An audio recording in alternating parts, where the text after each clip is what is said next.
Milan Hnilička. Příběh českého brankáře v NHL. Milan Hnilička strávil na přelomu tisíciletí několik sezón v NHL jako brankář. V dresu New York Rangers, Atlanta Thrashers a Los Angeles Kings odchytal dohromady 121 zápasů.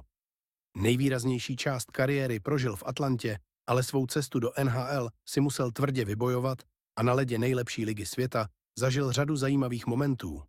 Nahlédněme podrobněji na Hniličkovu zámořskou kariéru. Od prvního startu v brance Rangers až po poslední zákroky v barvách Kings. Začátky v NHL u Rangers 1999-2000. Hniličkova cesta do NHL nebyla přímá. Už v roce 1991 si talentovaného gólmana vybrali New York Islanders v draftu celkově jako 70. hráče. V polovině 90. let to zkoušel hned několikrát prorazit do prvního týmu Islanders, jenže neúspěšně neprošel přes tréninkové kempy tohoto klubu. Zlom nastal až o několik let později. V roce 1999 podepsal Hnilička smlouvu s New York Rangers a konečně dostal šanci zahrát si NHL. Svůj debut v NHL si odbyl 14. října 1999 v zápase Rangers proti Pittsburgh Penguins. Pro českého brankáře to byl pikantní duel. Prvním hráčem, který ho v NHL překonal, nebyl nikdo jiný než legendární Jaromír Jágr. Hnilička nastoupil v sezóně 1999-2000 za Rangers celkem do 2 utkání. V konkurenci zkušeného Micka Richtera mnoho prostoru nedostal a většinu sezóny strávil na farmě, v nižší AHL. Přesto si z tohoto ročníku odnesl cennou zkušenost i úspěch. V dresu Hartford Wolfpack vychytal vítězství v Calder Cupu, trofeji pro šampiony AHL. Hlavní štace v Atlantě Thrashers 2000 až 2003.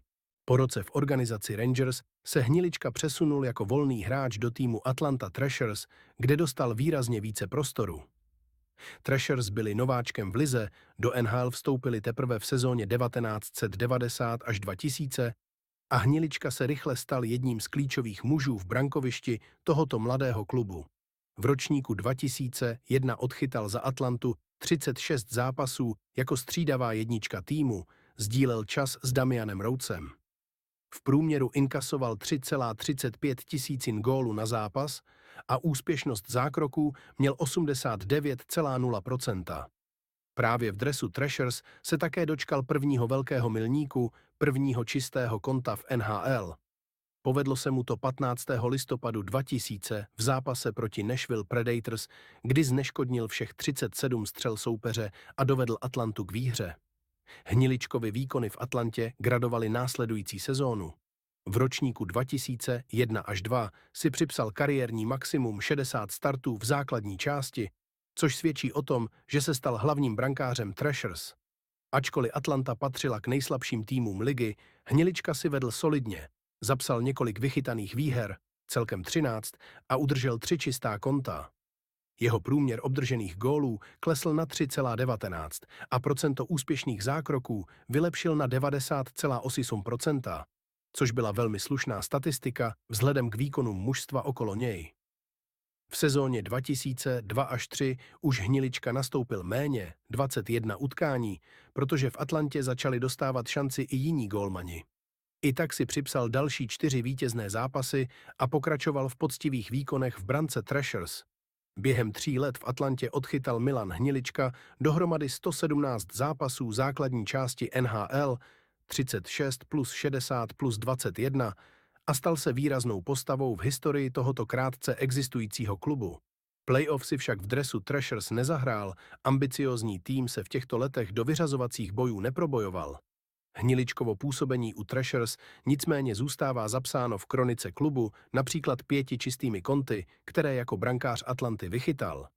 Krátká zastávka u Los Angeles Kings 2003 až 2004.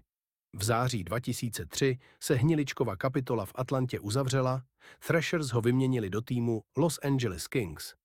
V Los Angeles však na Hniličku čekala tvrdá konkurence v podobě zkušeného Romana Čechmánka a mladého Kristobala Hueta. Český gólman tak většinu sezóny 2003-4 strávil opět na farmě Manchester Monarchs a v NHL dostal šanci jen 2krát.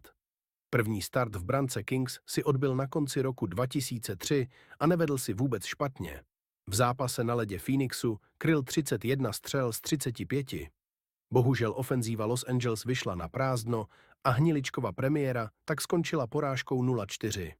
Podruhé se do branky Kings dostal už jen na chvíli jako střídající gólman a další příležitosti v NHL už nepřišly. Po sezóně 2003 až 2004 se Hnilička rozhodl vrátit do vlasti a pokračovat v kariéře doma, tím se jeho zámořská hráčská mise uzavřela.